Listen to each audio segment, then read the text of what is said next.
नमस्कार।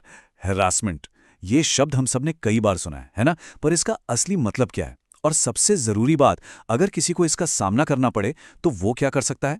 देखिए, इन सवालों के जवाब जानना बहुत जरूरी है, क्योंकि सही जानकारी ही सबसे बड़ी ताकत होती है। तो आज हम इसी गंभीर विषय को बिल्कुल आसान भाषा में समझने की कोशिश करेंगे। तो आज हम क्या-क्या देखने वाले हैं? सबसे पहले हम समझेंगे कि हैरासमेंट असल में है क्या। फिर देखेंगे इसके अलग-अलग टाइप्स कौन से हैं। इसके बाद बात होगी हमारे कानून की, कि वो हमें कैसे बचाता है। फिर शिकायत कैसे करें, इसका पूरा प्रोसेस समझेंगे। और आखिर में मदद के लिए कहाँ संपर्क करना है, ये भी जानेंगे।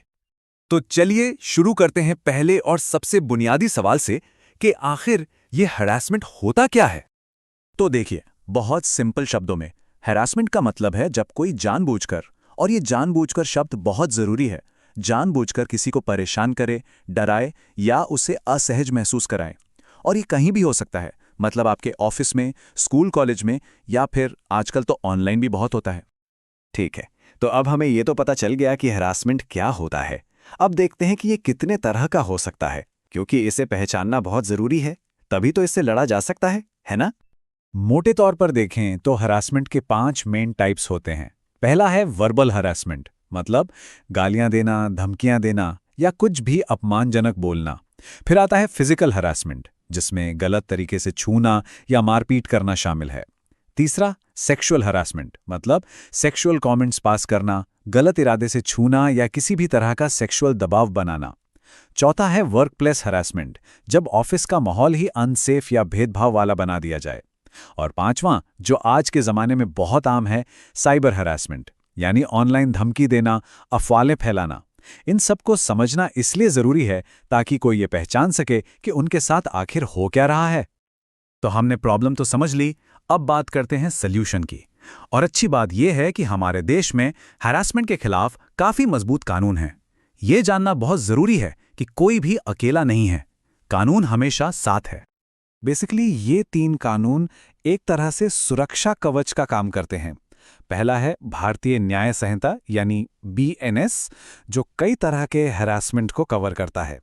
फिर है इंफॉर्मेशन टेक्नोलॉजी एक्ट, जो खास तौर पर ऑनलाइन हैरासमेंट, मतलब साइबर बुलिंग वगैरह से डील करता है। और तीसरा है पॉश एक्ट, ये वर्क प्लेस पर होने वाले सेक्सुअल हैरासमेंट के खिलाफ एक बहुत ही पावरफुल कानून है। अच्छा, यहाँ एक जरूरी बात जान लीजिए। अभी हाल ही में कानूनों में एक बड़ा बदलाव आया है। जो पुराना इंडियन पीनल कोड यानी आईपीसी था, उसकी जगह अब नया भारतीय न्याय संहिता यानी बीएनएस आ गया है। तो जो पुराने सेक्शन नंबर थे वो अब बदल गए हैं। कानून का मकसद वही है, पर नई जानकारी रखना हमेशा अच्छा होता है। तो सवाल ये उठता है कि ये कानून आखिर कितने सख्त हैं। चलिए देखते हैं। बीएनएस का सेक्शन 351 कहता है कि अगर कोई जानबूझकर किसी की बेइज्जती करता है, उसे उकसाने के लिए, तो उसे 2 साल तक की जेल हो सकती है। मतलब साफ है, शब्दों का गलत इस्तेमाल भी एक गंभीर अपराध है। और मामला जब किसी महिला की सुरक्षा का हो तो कानून और भी ज्यादा सख्त हो जाता है। बीएनएस के सेक्शन 74 के मुताबिक अगर कोई किसी महिला की गरिमा को ठेस पहुंचाने के इरादे से उस पर हमला करता है तो उसे 1 से 5 साल तक की सजा हो सकती है। ये एक बहुत ही कड़ा संदेश है ऐसे अपराधों के खिलाफ। अब बात करते हैं वर्क प्लेस की। देखिए, ऑफिस में होने वाला हैरेसमेंट एक बहुत सीरियस इशू है, और इसीलिए पॉश एक्ट बनाया गया है। इस कानून के तहत हर उस कंपनी या ऑर्गेनाइजेशन को जहां 10 से ज्यादा लोग काम करते हैं, एक इंटरनल कंप्लेंट्स कमिटी मतलब आईसीसी बनानी ही पड़ती है। ये मैंडेटरी है, और इसी कमिटी की जिम्मेदारी है कि वो शिकायतों की जांच करे और इंसाफ दिलाए। चलिए अब आते हैं सबसे प्रैक्टिकल सवाल पर। अगर कोई हैरासमेंट का शिकार हो रहा है तो उसे असल में करना क्या चाहिए? यह है न्याय के लिए एक एक्शन प्लान।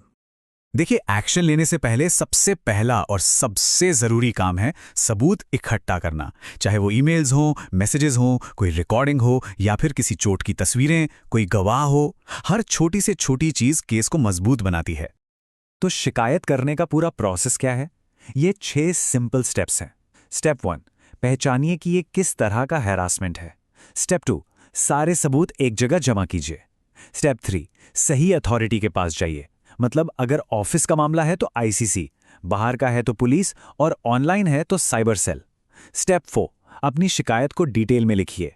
स्टेप 5, शिकायत फाइल कीजिए और उसकी रिसीविंग लेना बिल्कुल मत भूलिए। और आखिर में स्टेप 6, रेगुलर फॉलोअप करते रहिए। ये एक सिस्टमैटिक तरीका है जिससे चीजें सही डायरेक्शन में आगे बढ़ती हैं। ठीक है, शिकायत तो कर दी, पर उसके बाद क्या? ये जानना भी उतना ही जरूरी है कि और कहां-कहां से मदद मिल सकती है, क्योंकि लीगल एक्शन के साथ-साथ इमोशनल सपोर्ट भी बहुत जरूरी होता है। अगर मुफ्त कानूनी सलाह चाहिए तो डिस्ट्रिक्ट लीगल सर्विसेज अथॉरिटी यानी डीएलएसए या national legal services authority NALSA से संपर्क किया जा सकता है।